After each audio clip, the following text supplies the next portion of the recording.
Primeiro, trago aqui uma posição clara do nosso governo e também no mesmo caminho do Partido dos Trabalhadores. Estive esses dias com o presidente Rui Falcão, que inclusive encaminhou uma posição a todos os filiados e ao país, primeiro do nosso apoio às mobilizações, manifestações, reivindicações legítimas da sociedade brasileira.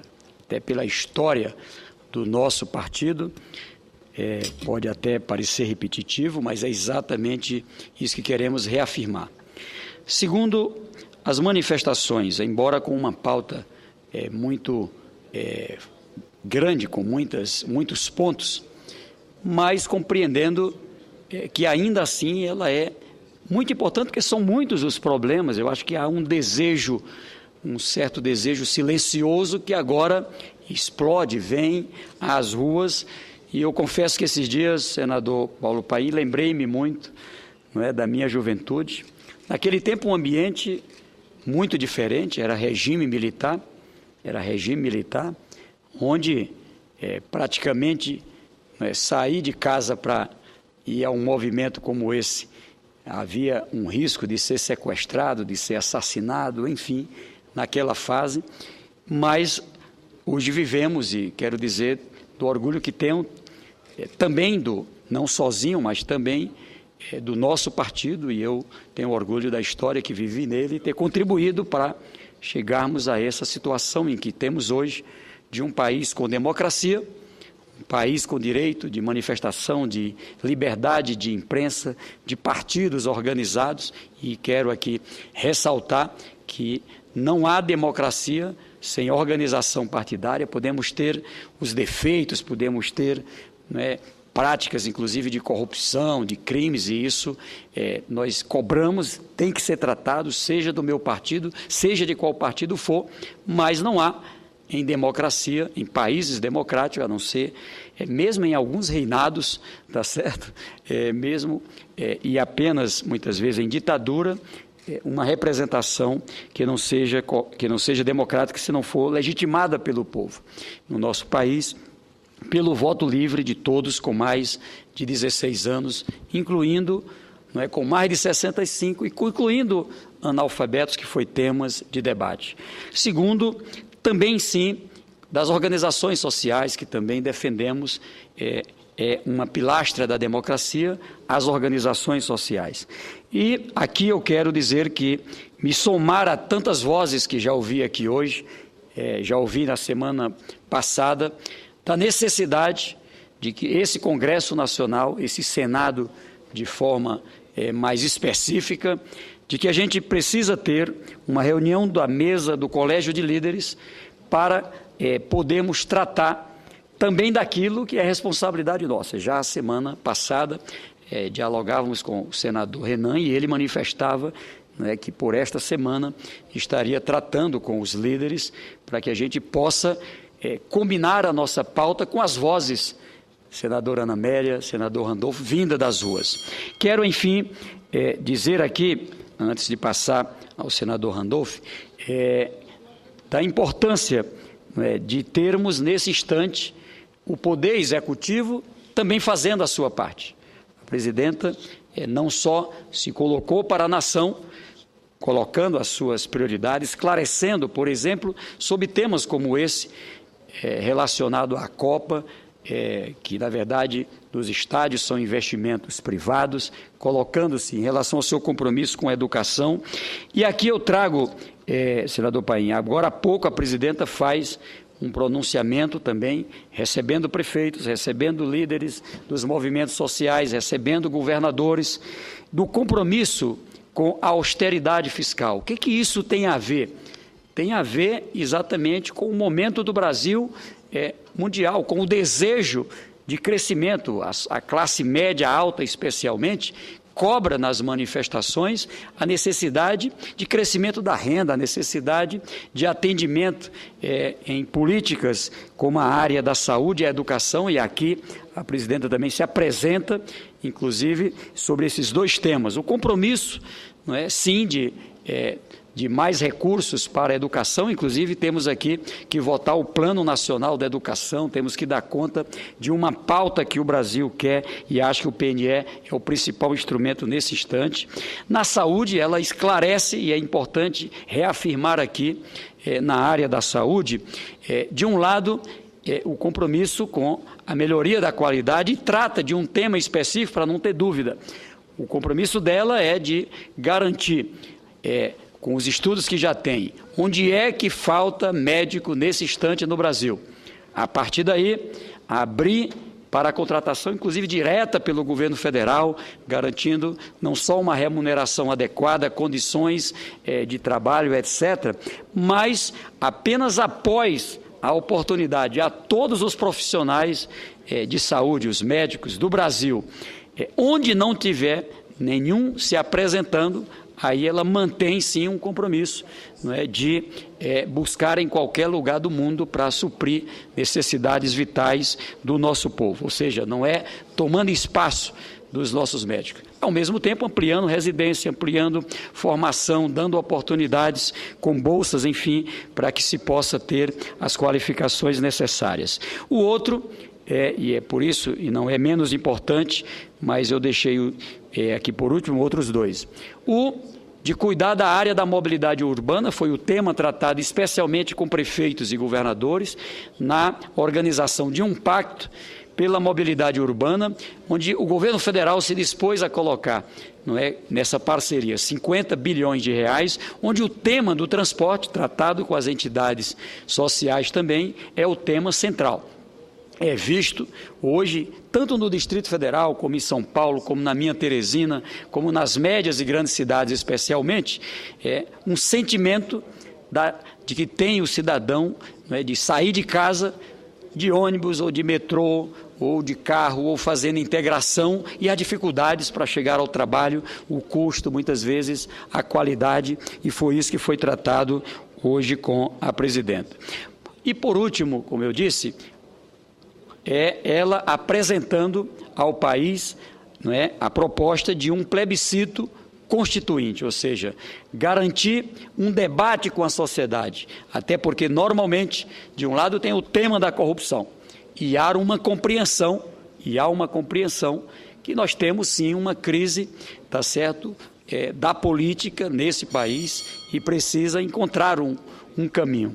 O que ela propõe, para não ter uma fórmula pronta, tá certo, e há divergência sim nesse país, é a necessidade de um debate na sociedade, por isso o plebiscito, onde se vai compreender qual é o sistema político que nós temos, qual é o que a sociedade deseja, a sociedade não só debatendo, mas decidindo sobre a prioridade desse tema. E um congresso constituinte para tratar exclusivamente sobre esse tema, para tratar na profundidade e à altura dele colocado. Dentro disso, apresentei ainda em 2011, não é, do tema da corrupção, o projeto de lei do Senado 666, resgatando um projeto que o presidente Lula tinha apresentado quando ainda presidente no seu primeiro mandato, e isso vem dormindo na Câmara já faz algum tempo, trouxe para o Senado esse projeto, que altera a lei, o decreto-lei 2.848 de 1940, para inserir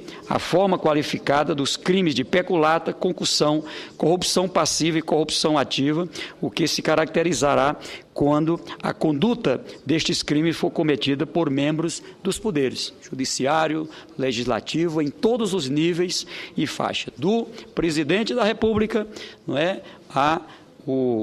ao zelador do prédio que tenha lá, e presidente do Congresso Nacional, também os administrativos e todas as áreas, e assim nos outros poderes, nos municípios, no Estado e na União. Esse mesmo projeto, ele altera a Lei 8.072, de 1990, para inserir entre os crimes considerados hediondos, o peculato, a concussão, a corrupção passiva e a corrupção ativa, de todos na forma qualificada, ou seja, o corrupto e o corruptor. Não tem um corrupto se não tem um corruptor.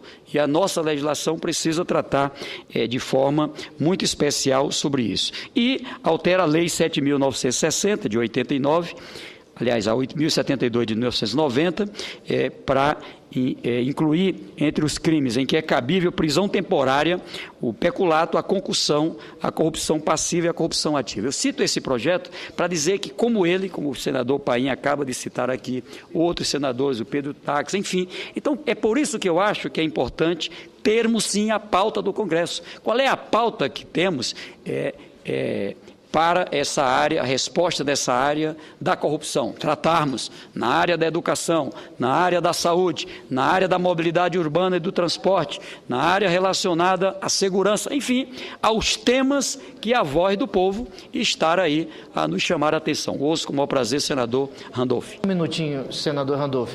Regimentalmente não cabe à parte, uma vez que Sua Excelência está falando como líder, mas como a situação é excepcional, o direito a ser aplicado deve ser o excepcional. Eu consulto o plenário da possibilidade da parte, se todos concordam, ok. Dessa sorte, concedo a parte a Vossa Excelência. Agradeço a Vossa Excelência e ao plenário também pela oportunidade do debate. Senador Randolph. Essa postura e essa cadeira lhe cai bem, presidente. Essa democrática postura.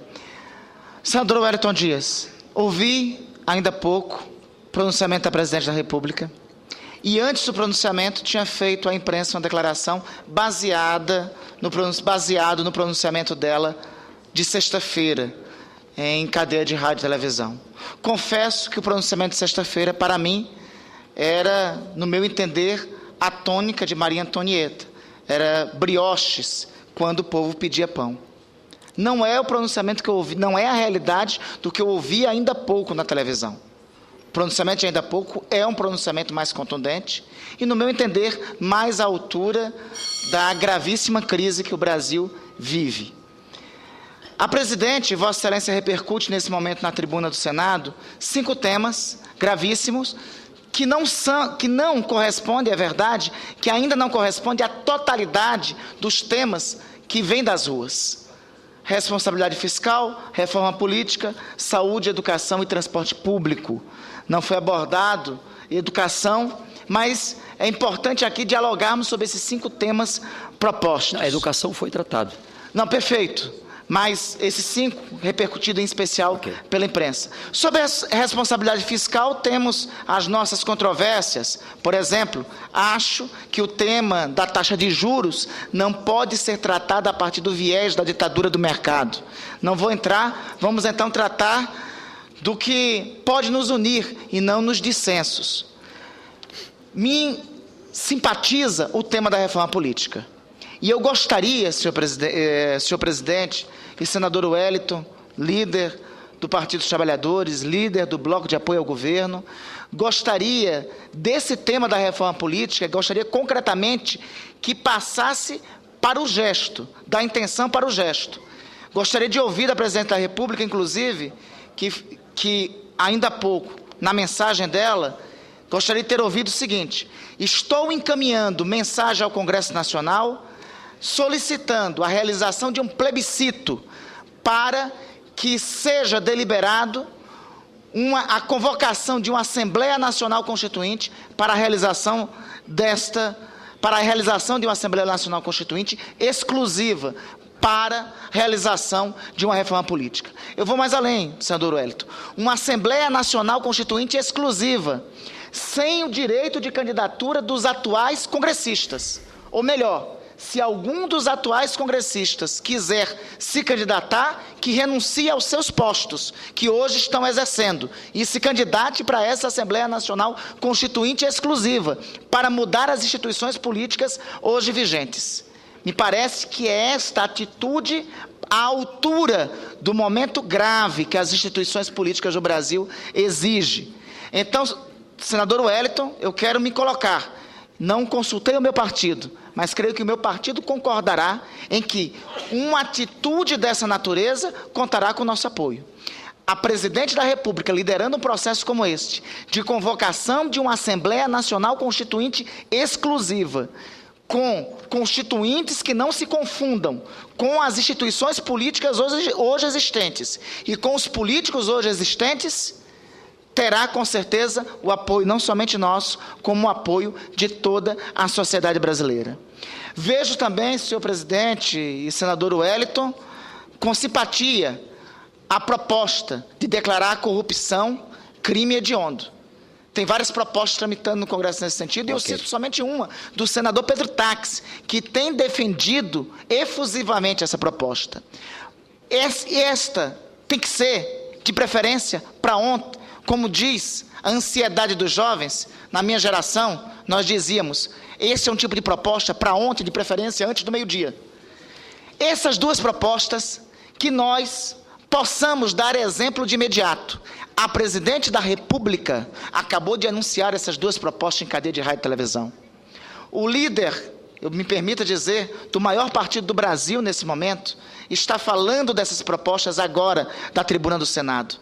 Passemos disto para o gesto, que amanhã, de imediato, encaminhemos essas duas propostas, que são consenso. Façamos a resposta às ruas, convoquemos de imediato a Assembleia Nacional Constituinte para a mudança das instituições políticas e coloquemos na Comissão de Constituição e Justiça do Senado a proposta que existe do senador Pedro Táxi, a proposta de Vossa Excelência. Já está na CCJ apresentado o relatório pelo senador Álvaro Dias. Que votemos essa semana. Que votemos essa semana e que votemos em plenário declarando corrupção crime hediondo. Respondamos com urgência o que vem das ruas, sem pormenores.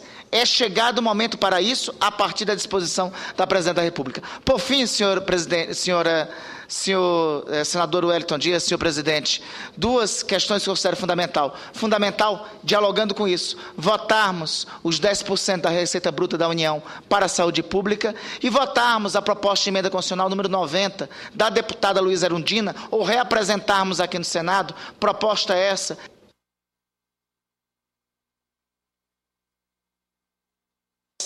Só concluindo, proposta essa que considera o transporte direito social fundamental básico.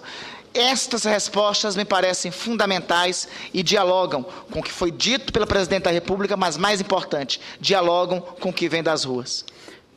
Eu agradeço a parte de Vossa Excelência e devo apenas dizer, primeiro, é concreto. A Presidenta preferiu, como anunciou na sexta-feira, ouvir e já hoje abriu a agenda dentro do que ela tinha anunciado na sexta-feira.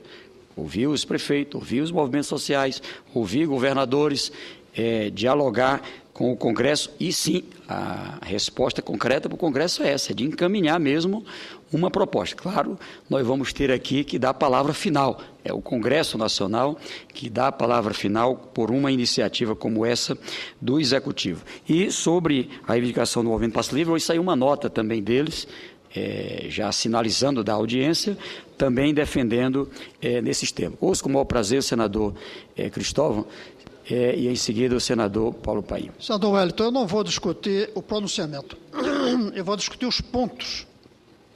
E, claro, que eu fico satisfeito de ver uma proposta aqui apresentada pelo senador Randolph, pelo senador Táxi, por mim, pelo senador Simon e mais dois senadores, Rodrigo Hollenberg, de criar uma constituinte exclusiva, ter sido aceita. Pena que o artigo que nós mandamos para o jornal não foi publicado.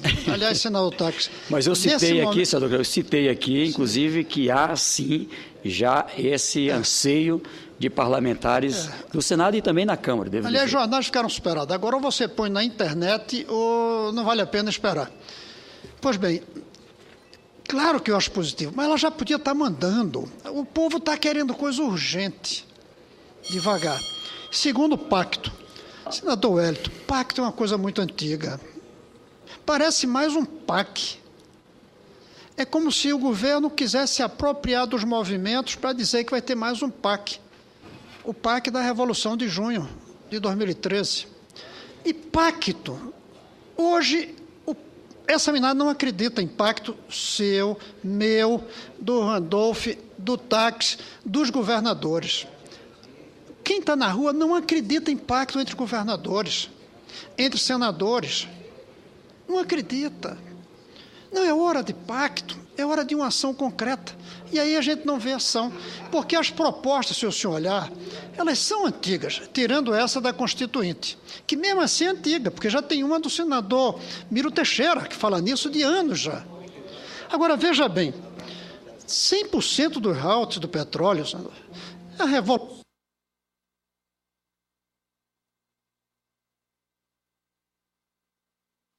uma revolução na rua para colocar o pedido ao Congresso de 100% do voto para a educação. Senador Wellington, esse projeto foi apresentado aqui em 2008, arquivado pelo Partido dos Trabalhadores e a base aliada, reapresentado em 2009,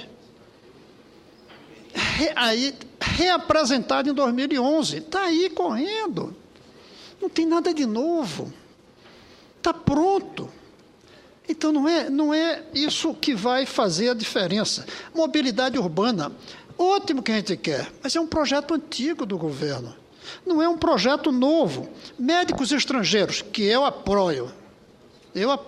Muita gente é contra trazer médicos estrangeiros. Eu sou favorável. Mas isso é uma proposta antiga. Não é uma proposta que está nas ruas, na cabeça de...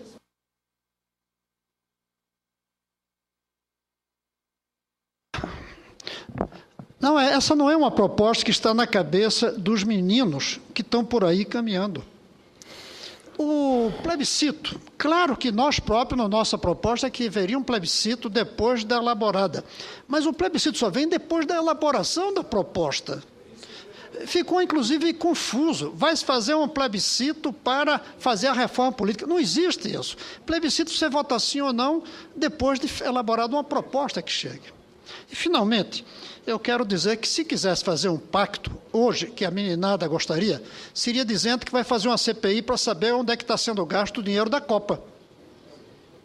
Esses governadores deveriam se submeter a uma avaliação de como foi gasto o dinheiro da Copa, porque a Copa tem sido um tema central nas mobilizações. Por que não faz isso? Basta apoiar a proposta do deputado de Brasília, Isalci, que está catando a assinatura para fazer uma CPI. A presidenta podia tomar iniciativa. E, finalmente, estavam lá os governadores, senador Tacks. Eu peço 30 segundos mesmo a mais. Por que não pedir a esses governadores que paguem o piso dos professores? Até como uma resposta, senador Diniz, para a meninada que está na rua. Não pagam alguns deles. Outros dizem que pagam, tirando direitos para poder dizer que o salário subiu. Era uma ótima ocasião da presidenta dizer, vamos aqui fazer um acordo, um consenso, melhor ainda, vamos tomar uma decisão. A partir do final desse mês, os contra-cheques dos professores sairá com esse ridículo, mas mesmo assim, não pagam piso salarial. Por tudo isso, eu acho, senador Tacks, que nem os governadores, nem a presidenta e nem nós aqui, senão isso aqui estava cheio hoje, nós ainda não entendemos o que é que está acontecendo nas ruas do Brasil. Nós ainda não entendemos a dimensão de 2 milhões de pessoas num só dia nas ruas do Brasil. Isso sim que é preocupante, senador Ricardo Ferraz. Obrigado. A incompreensão do fenômeno que está aí. Eu não digo as causas a gente sabe. Como eu falei hoje no meu discurso, a ficha caiu para o povo, mas a ficha ainda não caiu para a gente. E hoje, essa reunião dos governadores com a presidenta, eu acho que a sensação, de fato, senador Ricardo, é que a ficha não caiu para eles, não.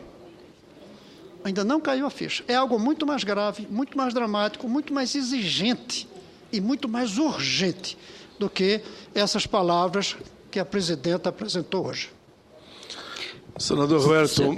Com o prazer, mas, senador Cristóvão, eu quero aqui primeiro agradecer a oportunidade, né, de ouvir esse aparte, como sempre aprendemos muito e refletimos mais ainda. Dizer que vivemos uma democracia. Acho que a história da presidenta Dilma, a história pessoal dela, a história política dela, tá certo? Por si só, demonstra a credibilidade, né, por tudo que ela representou. Segundo, muitas coisas já foram feitas. Nós não podemos achar que o Brasil começou a partir de hoje, não. O Brasil, eu nasci nos anos 60, olho para trás, não quero voltar para aquele país lá, dos anos 60, dos anos 70, dos anos 80, porque a gente teve mudanças, e foram movimentos como esses, inclusive, que faz, por isso que eu comemoro essa ida. Meus filhos foram lá, eu vi o sentimento deles e o aprendizado, o quanto aprendem, né, participando de um evento como esse. Dizer da importância, não é, sim, de ouvir prefeitos, ouvir governador, é uma democracia, nós somos... Senador Wellington, A mesa já teve parcimônia e tolerância com Vossa Excelência. Não cabe à parte quando um líder fala regimentalmente, mas a mesa colocou sob consulta do plenário e o plenário, como é soberano, concordou com a parte. Eu vou conceder mais 2 minutos para que Vossa Excelência possa encerrar com a parte de Sua Excelência, o senador Paulo Paim. Apenas para dizer que sim, eu acho que há medidas concretas sendo tomadas e avalio que nós também precisamos fazer nossa parte. Senador Paulo Paim. Senador Roberto, para mim esse debate é didático. A população lá fora quer respostas. Que bom, e Vossa Excelência já me comunicou antes, comentava comigo, que a presidenta toma uma série de medidas. Mas para mim, como disse o senador Cristóvão, tem algo que não está casando. A população está nas ruas milhões. Falava agora de Canoa, falava de Caxias, me falaram que aqui a rodoviária está toda congestionada e que as cidades satélites estão avançando. Agora, vai me dizer aqui, é para ontem, e para mim me preocupa, a reforma política, pelo que eu percebo, é unanimidade, junto com outras medidas, naturalmente. Aí me preocupa, nós vamos fazer primeiro um plebiscito junto à população para ver se devemos ou não fazer a reforma política, quando nós todos sabemos. O que a população vai dizer? Claro que a população vai querer uma Assembleia Nacional Constituinte exclusiva. Vai ser de 10 votos, 9 vai dizer isso. A população vai dizer, eu não quero que esse Congresso que está aí faça a reforma política. Vai querer exclusiva. Por isso que eu fico na linha do senador Cristóvão, a presidenta está certa, não é crítica aqui, o ajuste, para que o plebiscito seja depois, e não antes. Nós temos que encaminhar, de imediato, a proposta da reforma política. Feita a reforma política exclusiva, se consulta a população se concordou ou não. É só questão de como encaminha, de time, né? A senadora me ajuda aqui. A senadora Ana Amélia me ajudou. De time, de tempo. É só isso que eu queria, e cumprimento Vossa Excelência. Não dá para nós pensarmos em fazer um plebiscito sobre aquilo que nós sabemos. Olha, é que nem eu disse antes, exagerando, né? É que nem você tem um crime hediondo e faz um plebiscito sobre a pena de morte. Vai dar 10-0. Nesse caso do plebiscito, nós já sabemos o resultado. Se sabemos o resultado, vamos fazer a Constituinte exclusiva e submetemos aí sim ao plebiscito. Mas parabéns a Vossa Excelência, parabéns à presidenta que está em campo. Está em campo, suscitando o debate, e isso é muito bom para atender às demandas da população. Me permita brincar aqui com a frase do senador Ferraço. A gente precisa cair a ficha. Se houvesse consenso nesse parlamento sobre a reforma política, não precisava estar na pauta. Nunca teve. Há quantos anos aqui ninguém faz? Eu acho que o caminho... São 2 caminhos. O primeiro, o povo quer participação. Quer participação, não quer mais nada feito sem a participação. Por isso a ideia da discussão em plebiscito e por isso o Congresso Constituinte. Desculpe, então eu queria aqui, com essas palavras, aqui já obediente ao meu presidente, me perdoe, senador Cristóvão, obediente ao presidente, mas eu acho que a presidenta está ouvindo o que quer o povo.